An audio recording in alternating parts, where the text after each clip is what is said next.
Nerds, the 3 new episodes of Daredevil have come out, and it is insanity. There are a couple of things we need to talk about. The acting, the story, the relationships, and my overall thoughts and theories on the show so far. So, while I do the recap, grab some snacks, get some water, and you're in for a show. So, Matt, Foggy, and Karen, they're all reintroduced. They walk to Josie's bar, and at the bar, Matt and Karen chat while Foggy speaks to Kristen McDuffie. He gets a call from Benny, a client who's pretty scared people are coming for him. So Matt will listen in, he goes out to speak with Foggy, and then Foggy tells him the problem. And that Foggy just didn't want Matt, just didn't want to give him an excuse to put on the mask again. Which is kind of true, but he's Daredevil, man. He's gonna help you if he needs to. So Matt puts on the suit and goes to Benny. But listening on the phone call, he's interrupted, and he hears that the guy just wanted to know where Foggy was. He runs back quickly, afraid, and Foggy gets shot by Bullseye. Bullseye, a.k.a. Benjamin Poindexter. First of all, what the hell type of name is Benjamin Poindexter? Benjamin, fine, Ben, okay, right? But Poindexter, how is that your last name? How does someone choose that to be their last name? Anyways, Karen is packing. She pulls out the gun and is gonna let a couple rounds off into Bullseye as he says the eerie, "Hello, Karen. It's nice to see you again." "Hello, Karen. It's nice to see you again." "Hello, Karen." Whoop! Then an awesome fight happens between Daredevil and Bullseye. They fight through Josie's bar, up into the apartments. Bullseye kills 11 people, I think. Damn. They end up on the roof. And Matt hears Foggy's heartbeat go out. He cries, "Why? Why? Why?" to Bullseye and shoved him off the roof, which was just so tough. The way he just sidearmed that bitch, damn.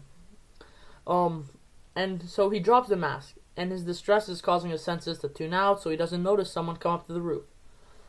Anyways, that person knows his identity now. So this is enough of recap. For the rest, watch the show yourself. Save the video and just come back after you've watched. Okay, we need to discuss that fantastic, say that again, acting in this scene. Charlie Cox has always played Daredevil well, but this agony that he feels in this scene is amazing, man. I started the show and then I ended up crying in the first 15 minutes, damn. Charlie Cox is perfect. And Deborah Ann Wool as well, damn, she put so much heart into the performance. It's crazy, as Foggy died in her hands, damn. I'm surprised they kept that under wraps, because these scenes were, leaked. There were shots of these scenes leaked. I'm surprised no one got a shot of Foggy dead on the ground, you know what I mean? But yeah, so, the opening 10 minutes were amazing, and I've rewatched it 5 times. 5 times. 5 times. Maybe even more now, because I wrote this script a while ago. So it's probably more than 5 times right now. Anyways, let's move on to the story beats of the show, because Fisk is now mayor, while his wife is running the criminal empire. A little switcheroo right there. And may I remind you that Matt still knows Vanessa ordered a hit on Agent Ray Nadine, and they can use it against them. As well as the fact that Fisk killed BB's uncle. You know she's gonna be investigating that. Okay? If she does, if she gets the answers, she's gonna want to expose him. But I don't think they're gonna wrap this Mayor Fisk storyline in one season. Or even in the second one. I feel that it needs to be wrapped up in a movie. Spider-Man 4. Possibly titled Devil's Reign. That'd be good. Anyways. The biggest part of the story was I want to talk about a godless Daredevil. You may be confused, but when I say godless, I mean Matt no longer has Foggy to keep him down. He no longer has the angel on his shoulder. And that last fight in episode 2 showed Matt angry, more brutal. He straight up looked like he broke this guy's neck. And the other officers aren't No, it's crazy. Because the bone broke through the skin, damn! bone was popping out. That's what caused it to bleed, and that's terrifying, bro. If they aren't dead, they're definitely not going to be policing anytime soon. Wait, that's not true. The guy who I thought broke his neck appeared in episode 3, which was crazy. Just met him in the washroom, like nothing happened. I'm confused at that. But, anyways, like, no, that crack, I think something should have broke. I don't know how he's just walking, no problem, meeting him in the bathroom. Anyways, that's just harsh. And the scream he lets out at the end, and that breathing, like, it's honestly pretty terrifying, I can't lie to you. It gave a sense that he was possessed literally by the devil, and that he's godless. Especially since Father Lantham was killed by Bullseye, Matt is alone, and I think that he's gonna be much more brutal. Especially when he doesn't trust anyone else with this secret. He's not gonna trust a random priest or anyone like that. It has to be someone he knows, and someone who knows his identity. Like in the end of season 3, when he was beating on Fisk, he would have killed him. He says, I don't know what he says. Just, Manny, run the quote, okay? Kill me! No! God knows I want you, but you don't get to destroy who I am. You will go back to prison, and you will live the rest of your miserable life in a cage, knowing you'll never have Vanessa. That this city rejected you. It beat you. I beat you. Yeah, so, like, I think he said, you don't get to change who I am. God knows I want to kill you, right? But, like, the only one that was talking to him like this, it was Father Lantham. And he's not going to trust some random person. I think the only reason he didn't kill it, if Foggy and, what's it called? Foggy and, Father Lantham were both dead when that scene occurred, he would have killed him. I'm not going to lie. He wouldn't have stopped. He would have kept beating on him till he's, like, broken down, dead, okay? Yeah, so, like, you know, he's not going to trust someone. It has to be someone he knows, and someone who knows his identity. But Karen left, Foggy's dead, and anyone else who knows his identity won't be that voice of reason. The Punisher definitely wouldn't be. So Matt didn't hang up the horns because he made a promise to Foggy. I think he hung them up because he was godless. Because he wouldn't be the same person that put Fisk away. In his mind, he killed Benjamin Poindexter. He killed Bullseye. And even if he didn't actually die, in Matt's mind, he killed him. He pushed him off the roof intending to kill him. Wanting to kill him. Right? So he can never put on that mask again. And in the fight scene at the end of episode 2, Matt was saying, don't do this. You don't want to do this. Right? I think he was reassuring himself. He didn't want to do this. He didn't want them to do this. Because he would have to fight them. And let the devil out, if you will. That's why he screams at the end and is grunting and breathing like that. As well as when Matt says to the officer who confronts him in the washroom, I'll just run the clip. Like, I just don't know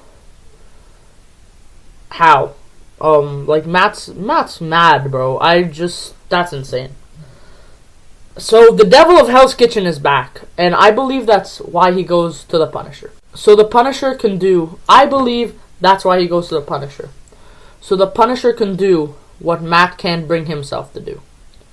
Matthew Murdock will not kill. Cannot kill.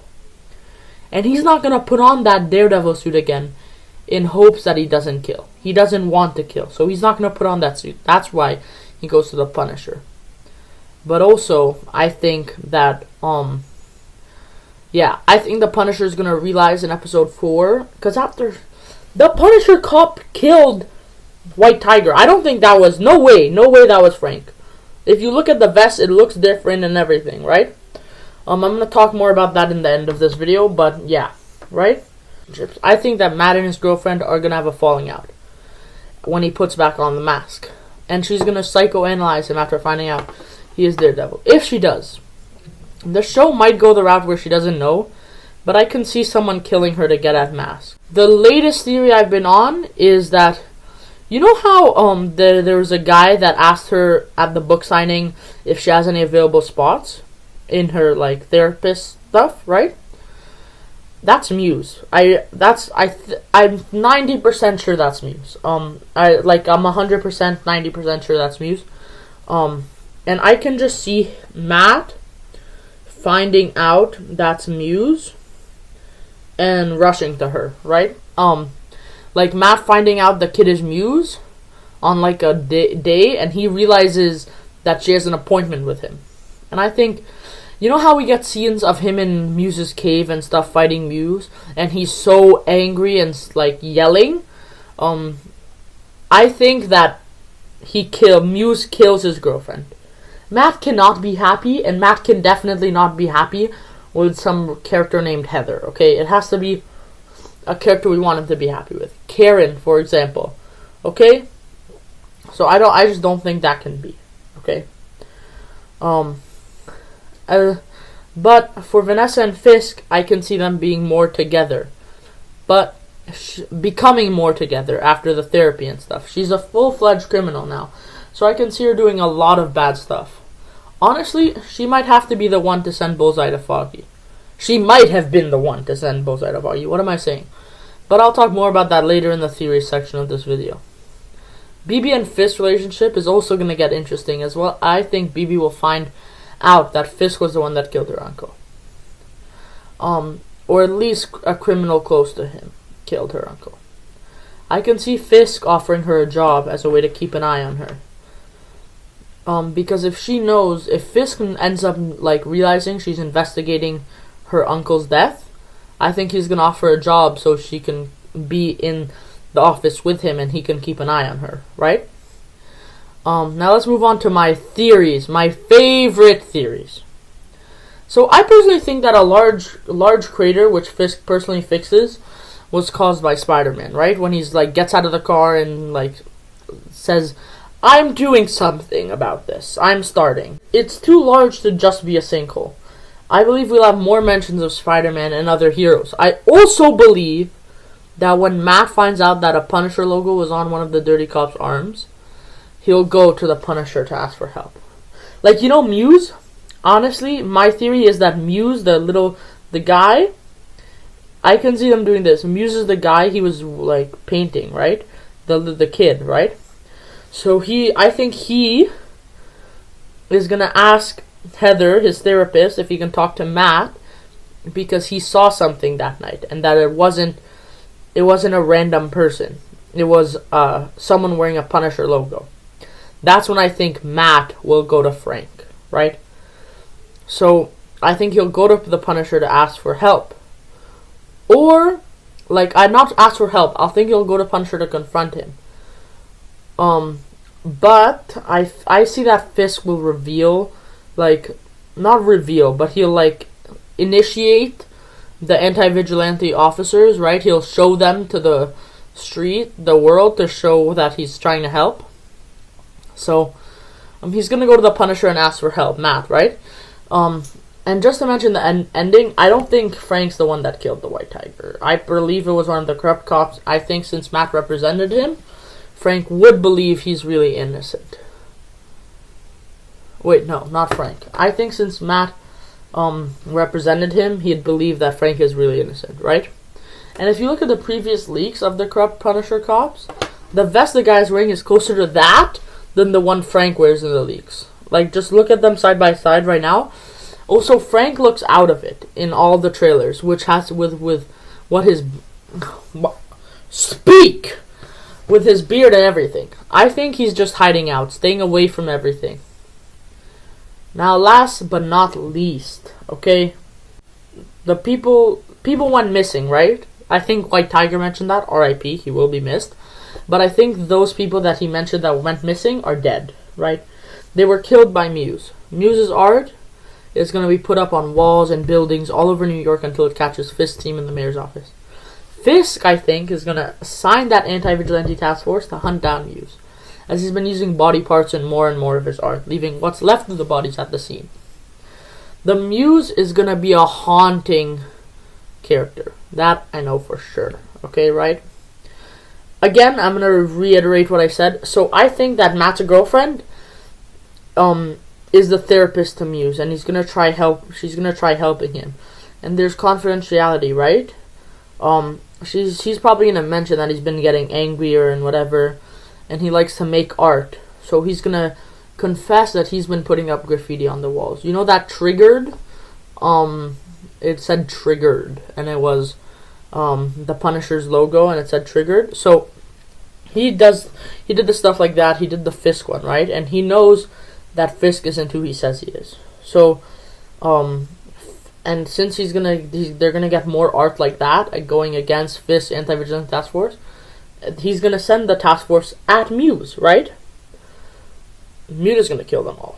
Deadass Muse is gonna kill if the Punisher doesn't kill them all, he's gonna kill them all. Because we haven't seen much of Muse yet, right? 3 episodes in, a third of the show gone, and we haven't seen Muse, right? So I think they're gonna use him a lot in episode 5, episode 5 and 6 and 7 and 8, because you can't just have him be mentioned in the last 3 episodes, right? It's like, yeah, I don't think so, but I think that's what's gonna happen for sure. Anyways, last but not last, to end it, the one thing I'm praying for is this comic panel. It doesn't matter when, anytime throughout the show, even in season 2, it's the panel where Daredevil fights U.S. agent John Walker. I can just imagine seeing Charlie Cox. And what's John Walker's actor's name? Damn, wait, I'm forgetting that. Wyatt Russell, you stupid idiot. Wyatt Russell, that's his name. But anyways, I can see them two on screen. That would be amazing. Okay, right? He fights them. I don't need saving. U.S. agent John Walker says, I don't need saving. I'm right with God. If you were right with God, he wouldn't have sent the devil. This panel would have so much aura in live action. I can only imagine Charlie Cox saying this line, and it's perfect. It is so tough. Okay?